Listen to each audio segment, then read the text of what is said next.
Good afternoon. तो मेरा आज का टॉपिक है ह्यूमन राइट्स, मतलब मानव अधिकार।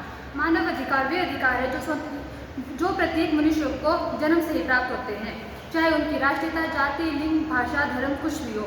ये वे नैतिक व कानूनी सिद्धांत है जो हमें मनुष्य होने के नाते प्राप्त हैं। ये किसी राज्य या सरकार द्वारा प्रदान नहीं किए जाते, ये हमें ही निहित होते हैं। तो अगला है UDHR, इसका मतलब है universal declaration of human rights, मानव अधिकार की संवैधानिक घोषणा। क्या इसको लिख सकते हो बेटा? वहाँ पर लिखो, बोला जरा, चौक लो, यहाँ चौक है, देखो UDHR, इसे तुम्हें मिटा लो पहले। तब तक आपसे पूछते हैं, यहाँ बच्चों आप बोलो मानव अधिकार क्या होते हैं आपके अनुसार? बेटा आप बोलो, गुड़िया गैस करो, गैस तो करो क्या होते हैं। अगर पेपर में आए मानव अधिकार क्या लिख सकती है आप? करो, गैस करो बेटा, आप बोलो। हैं हमारे ये बोलेंगी, बोलो आप बोलो बेटा मानव अधिकार क्या होते हैं? ये इन्होंने बताया क्या होते हैं मानव अधिकार आपके अनुसार।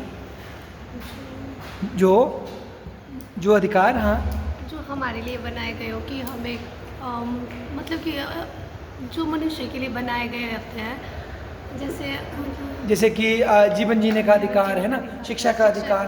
बहुत बढ़िया, बहुत बढ़िया, डरना नहीं बेटा, बहुत अच्छा, शाबाश, गुड। बोलो बेटा, बोलो शाबाश। ये एक अंतर्राष्ट्रीय दस्तावेज है जिसे संयुक्त राष्ट्र महासभा ने 10 दिसंबर 1948 को अपनाया था। 10 दिसंबर 1948। अच्छा, UDHR। फिर मैं तब तक इनसे थोड़ा सा लेता हूँ टेक। हाँ बच्चों, आप बताएंगे मानव अधिकार दिवस कब मनाते हैं? कोई बच्चा बोल सकता है? मानव अधिकार दिवस बच्चा कब मनाते हैं? 10 दिसंबर, है ना?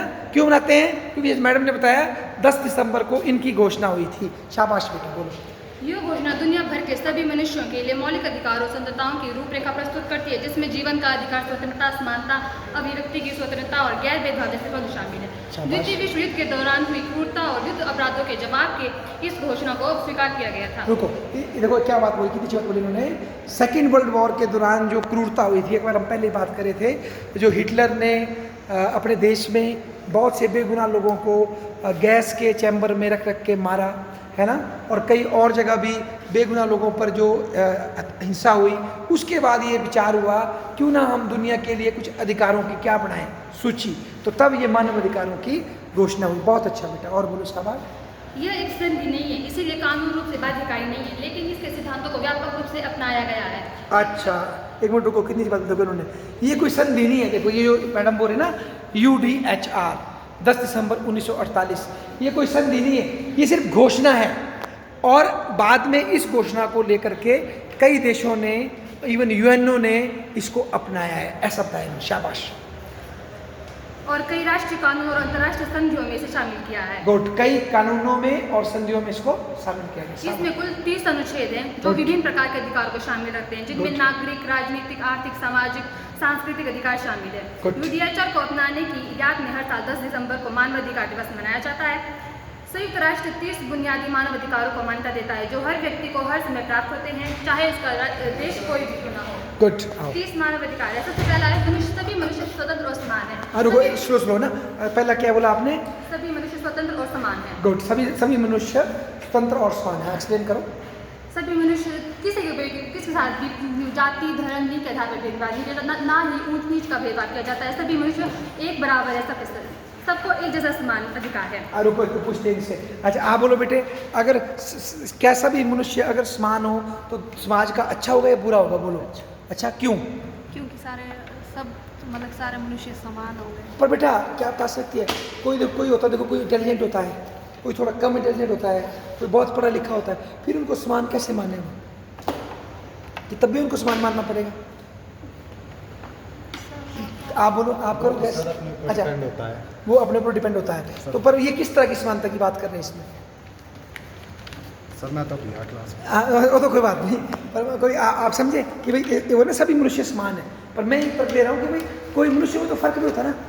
फिर किस सेंस की समानता की बात कर रहे हैं? क्या ये मैडम ये बोल रहे हैं कि सबको बराबर कर दो, ऐसा बोल रहे हैं कि कुछ और बोल रहे हैं? क्या ह्यूमन इक्वालिटी के बारे में बोल रहे हैं। ह्यूमन इक्वालिटी, वो क्या मतलब हुआ? बहुत अच्छा बोला आपने कि भाई किसी के साथ मतलब भेदभाव ना। हाँ, मतलब ठीक है, मैं कम पढ़ा लिखा हूँ, मैडम बहुत पढ़े लिखे हैं, इसका मतलब ये नहीं है आप मुझे गाली दें, है ना। तो मतलब जो एक बेसिक जो मानव के अधिकार है, चाहे आप पढ़े लिखे हो ना हो, या मर्द हैं, औरतें हैं, बच्चा है, उनको वो अधिकार मिलने चाहिए, उसके लिए कोई शर्त नहीं लगनी चाहिए, है ना।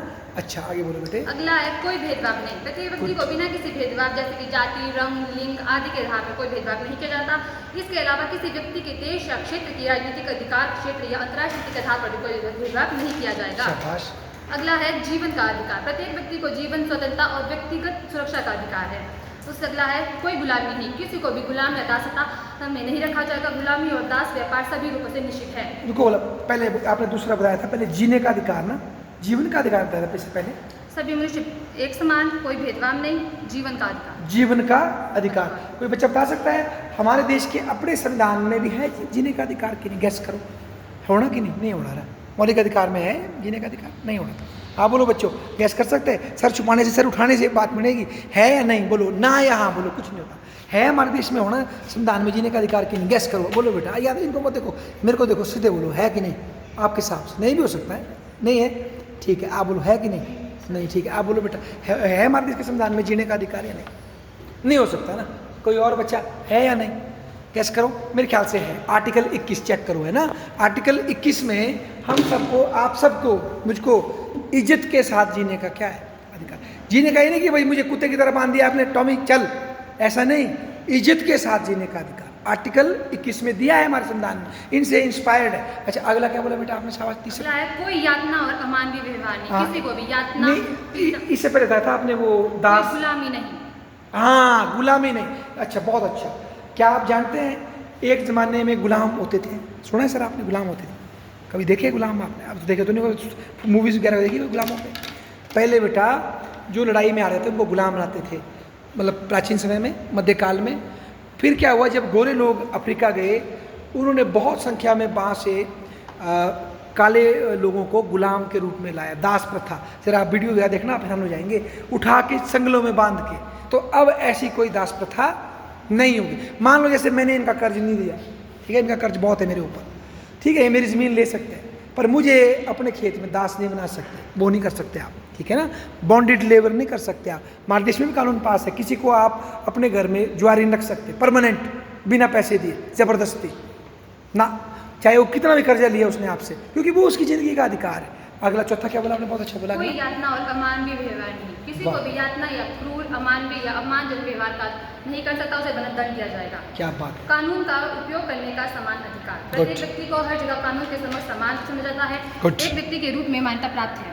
अगला है कानून के समक्ष समान। कानून के समक्ष सभी समान है, कोई गरीब अमीर नहीं है, सभी एक बराबर है। और यदि कोई इसका उल्लंघन करता है तो उसे सजा दी जाती है। न्यायालय द्वारा निष्पक्ष व्यवहार का अधिकार। प्रत्येक व्यक्ति को संविधान या कानून द्वारा दिए गए मौलिक अधिकारों का उल्लंघन करने वाले लोगों के समक्ष राष्ट्रीय न्यायाधीश द्वारा प्रभावी उपचार पाने का अधिकार है।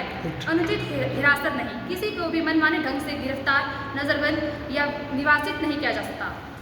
अगला है मुकदमे का अधिकार। प्रत्येक व्यक्ति को अपने अधिकारों और दायित्वों तथा अपने विरुद्ध किसी आपराधिक आरोप के निर्धारण के लिए एक स्वतंत्र एवं निष्पक्ष न्यायाधिकरण द्वारा निष्पक्ष एवं सार्वजनिक सुनवाई का पूर्ण अधिकार है। एक मिनट देखो कितनी अच्छी बात बोली कि अगर मान लो आपको बोला कि ये चोर है, इसने ऐसा किया है, तो बिना आपके की बात सुने और कोई जज बिठाए आप पे फैसला नहीं होना चाहिए। कितनी अच्छी बात है ना। आगे बोलो, शाबाश। अगला है दोषी साबित होने तक निर्दोष। दंडनीय अपराध के आरोपी प्रत्येक व्यक्ति को तब तक निर्दोष माना जाने का अधिकार है जब तक कि उसे सार्वजनिक सुनवाई में कानून के अनुसार दोषी सिद्ध न किया जाए। बहुत सही। अगला है निजता का अधिकार। किसी की निजता, परिवार, घर या पत्र व्यवहार में मनमाना हस्तक्षेप नहीं किया जाएगा, न ही उसके सम्मान और प्रतिष्ठा पर कोई हमला किया जाएगा। प्राइवेसी का अधिकार ना। अच्छा, तो पूछते बोला सर आप बताओ प्राइवेसी का अधिकार क्यों जरूरी है? प्राइवेसी सर खुद की एक पर्सनल सब लाइफ होती है सबकी, सब तो इसलिए समझना चाहिए अधिकार प्राइवेसी का ना। अगर नहीं मिलेगा तो क्या मिस करेगा आदमी? शायद डरेगा भी ना कि मेरी हर बात रिकॉर्ड हो रही है या मेरी हर चीज़ को टैप कर रहे हैं, तो खुल के वो शायद बोल भी नहीं पाएंगे ना। बहुत अच्छी बात है। अच्छा आप बोलो, शाबाश। अगला है आवागमन और निवास की स्वतंत्रता। प्रत्येक व्यक्ति को अपने देश की सीमाओं के भीतर स्वतंत्र एवं आवागमन और निवास का अधिकार है। अगला है शरण का अधिकार। प्रत्येक व्यक्ति को उत्पीड़न से बचने के लिए दूसरे देशों में शरण लेना या वहाँ का आनंद लेने का अधिकार है। अगला है राष्ट्रीयता का अधिकार। किसी को भी मनमाने ढंग से उसकी राष्ट्रीयता से वंचित नहीं किया जाएगा और न ही उसे अपनी राष्ट्रीयता बदलने के लिए फोर्स किया जाएगा। अगला है विवाह करने और परिवार बनाने का अधिकार।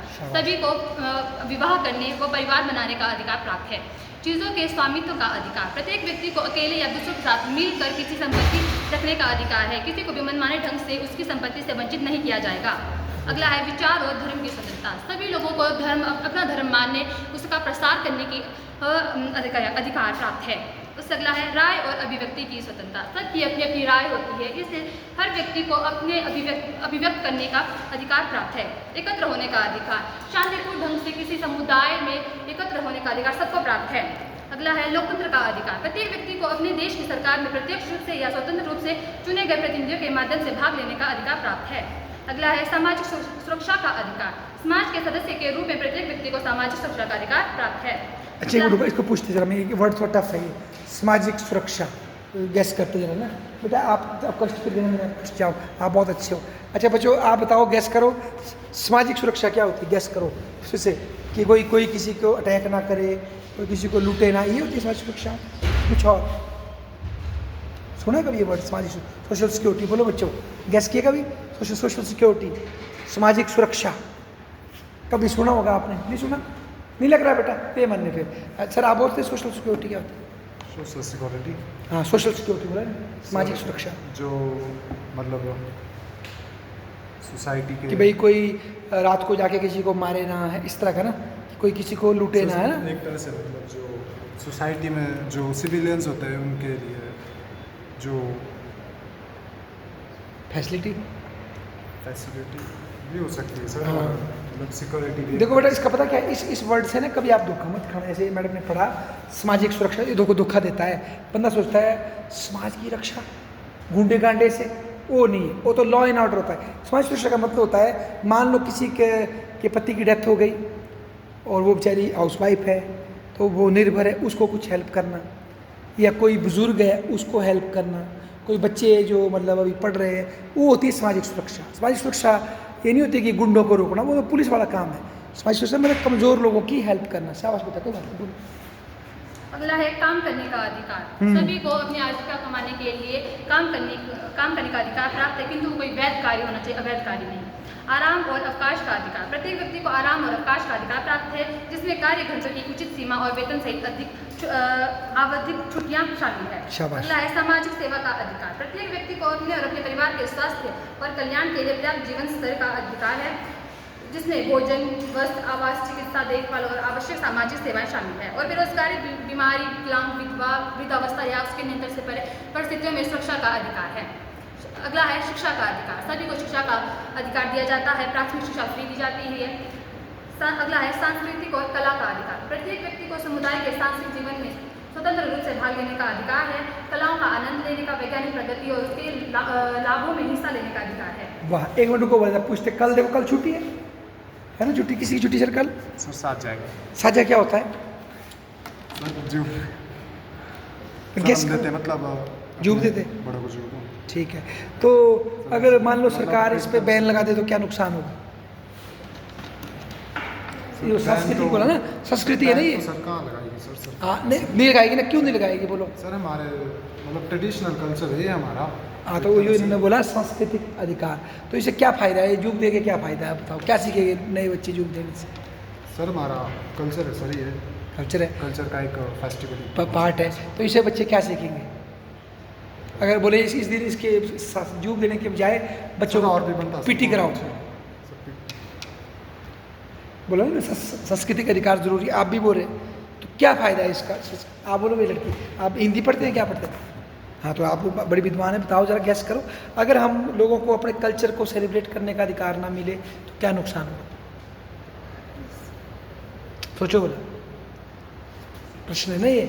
आप भी बनाएंगे साझा कल? आप बनाएंगे तो साझा नहीं बनाते आप? सर हमारे जो फ्यूचर जनरेशन है सर, उस पर पड़ सकता है सर इम्पैक्ट। हाँ गुड, वो भूल ही जाएगी ये चीज़ क्या होती है। बहुत अच्छा बोला आपने। उनको कैसे पता लगेगा भाई ये परंपरा क्या है, कि मौसम बदल रहा है ना, या देवता के। आप बोलो बच्चों, अगर साझा मतलब ऐसे कल्चर ना बनाने दिया जाए क्या नुकसान होगा बेटे? लोग अपनी संस्कृति को भूल जाएंगे। गुड। और लोगों को अपनी संस्कृति को याद रखना क्यों ज़रूरी है? गैस करो बोला, क्यों ज़रूरी है? कोई गैस? अच्छा प्रश्न है, भूल जाएंगे पर क्यों? आप बोल सकते हो बेटा, दोनों आप दोनों का प्रश्न है, बोलो। संस्कृति को भूल जाएंगे, सही बात है, तो क्यों याद रखें संस्कृति? फायदा क्या है उसका? क्योंकि हमारी संस्कृति हमारी क्या है? हाँ है ना। और भी कोई किसी ने बोलना कोई पॉइंट इसमें? अच्छा सा, बहुत ही बढ़िया, आगे बोलो, शाबाश बेटा। अगला है दुनिया भर में स्वतंत्रता। प्रत्येक व्यक्ति को एक ऐसी सामाजिक और अंतर्राष्ट्रीय व्यवस्था का अधिकार है जिसमें इस घोषणा में लिखे अधिकारों को पूर्णतः प्राप्त किया जा सके। गुड। अगला है कानून के अधीन। सभी व्यक्ति कानून के अधीन हैं। कानून के अधिकारों को एक सीमा करता है, उससे ज़्यादा उनको करने की जरूरत नहीं है। शाबाश। अगला लास्ट है मानव अधिकार को छीना नहीं जा सकता। इस घोषणा में किसी भी बात की व्याख्या नहीं की जा सकती कि इससे किसी राज्य, समूह या व्यक्ति को किसी गतिविधि में शामिल होने या इसमें वर्णित किसी भी अधिकार और स्वतंत्रता को नष्ट करने के उद्देश्य से कोई कार्य करने का अधिकार प्राप्त हो। अगला है भारत में मानव अधिकार। भारत में मानव अधिकार संविधान और कानून मानव अधिकार संरक्षण अधिनियम 1993 के तहत सुरक्षित है, जो जीवन, स्वतंत्रता, समानता और गरिमा जैसे मौलिक अधिकारों की गारंटी देता है। वाह, बहुत ही सुंदर। मानव अधिकार के संरक्षण और विकास के लिए एक सक्रिय नागरिक समाज और राष्ट्रीय मानवाधिकार आयोग NHRC जैसे संस्थान कार्यरत हैं। मौलिक अधिकार। भारत के संविधान में अनुच्छेद 14 से 32 तक मौलिक अधिकारों का वर्णन किया है। इन अधिकारों का संरक्षण भारत के राष्ट्रीय मानवाधिकार आयोग NHRC द्वारा किया जाता है, जो 1993 के मानव अधिकार संरक्षण अधिनियम के तहत स्थापित एक संवैधानिक निकाय है। सबसे पहला है समानता का अधिकार, जो अनुच्छेद 14 से 18 तक है। इसके अंदर है कानून के समक्ष समानता, धर्म, वर्ष, जाति, लिंग, जन्म स्थान के आधार पर भेदभाव पर निषेध और रोजगार के संबंध में समान अवसर। अगला है स्वतंत्रता का अधिकार, जो अनुच्छेद 19 से 22 है। इसमें है भाषण और विचार प्रकट करने की स्वतंत्रता, बिना हत्या शांतिपूर्ण ढंग से इकट्ठा होने के अधिकार, संघ या यूनियन बनाने का अधिकार। अगला है भारत के किसी भी क्षेत्र में आने जाने, निवास करने और बसने का अधिकार है। और इसी में यह कोई भी आजीविका, व्यवसाय या व्यापार करने की स्वतंत्रता है। अगला है शोषण के विरुद्ध अधिकार, जो अनुच्छेद 23 से 24 है। इसमें मानव व्यवहार, बेकार और बाल श्रम पर रोक है। अगला है धर्म की स्वतंत्रता और अधिकार, अनुच्छेद 25 से 28 तक है। किसी भी धर्म को मानने, उस पर विश्वास रखने और उसका प्रचार करने की स्वतंत्रता प्राप्त है। अगला है सांस्कृतिक एवं शैक्षणिक अधिकार, जो अनुच्छेद 29 से 30 है। इसमें किसी भी वर्ग के नागरिकों को उसकी संस्कृति, भाषा या लिपि को सुरक्षित रखने का अधिकार है। अल्पसंख्यक को अपनी पसंद की शैक्षिक संस्थाएं चलाने का अधिकार है। अगला है संवैधानिक उपचारों का अधिकार, जो अनुच्छेद 32 है। यदि मौलिक अधिकारों का उल्लंघन होता है तो इस अधिकारों को लागू होने के लिए सर्वोच्च न्यायालय का या उच्च न्यायालय में जाने का अधिकार है। ये है 6 मौलिक कर्तव्य। भारत में पहले संपत्ति का अधिकार भी था। संपत्ति का अधिकार वह कानून अधिकार है जो किसी व्यक्ति को अपनी संपत्ति से स्वामित्व, उपयोग, निपटान और हस्तांतरण करने में सक्षम बनाता है। 1978 से पहले संपत्ति का अधिकार एक मौलिक अधिकार था, जो राज्य के हस्तक्षेप के खिलाफ मजबूत सुरक्षा प्रदान करता था। किंतु संपत्ति का अधिकार समाजवाद और धन के समान वितरण के लक्ष्यों को प्राप्त करने में बाधा डाल रहा था, जिसके कारण सरकार को संपत्ति से जुड़े सामाजिक और आर्थिक लक्ष्यों को हासिल करने में कठिनाई आ रही थी। संविधान निर्माताओं ने आर्थिक नीतियों में लचीलापन लाने के लिए संपत्ति के अधिकार को मौलिक अधिकारों से हटाने का निर्णय लिया था, ताकि बदलती परिस्थितियों के अनुसार आर्थिक नियमन किया जा सके। इस कारण 1978 में 44वें संवैधानिक संशोधन अधिनियम द्वारा संपत्ति के अधिकार को मौलिक अधिकार की सूची से हटा दिया गया। इसे अब अनुच्छेद 301 के तहत एक संवैधानिक और कानूनी अधिकार के रूप में सूचीबद्ध किया गया है, जो ये सुनिश्चित करता है कि राज्य किसी भी व्यक्ति को कानूनी प्रक्रिया और उचित प्राधिकरण के बिना उसकी निजी संपत्ति से वंचित नहीं कर सकता। शाबाश बेटा, बहुत बहुत धन्यवाद।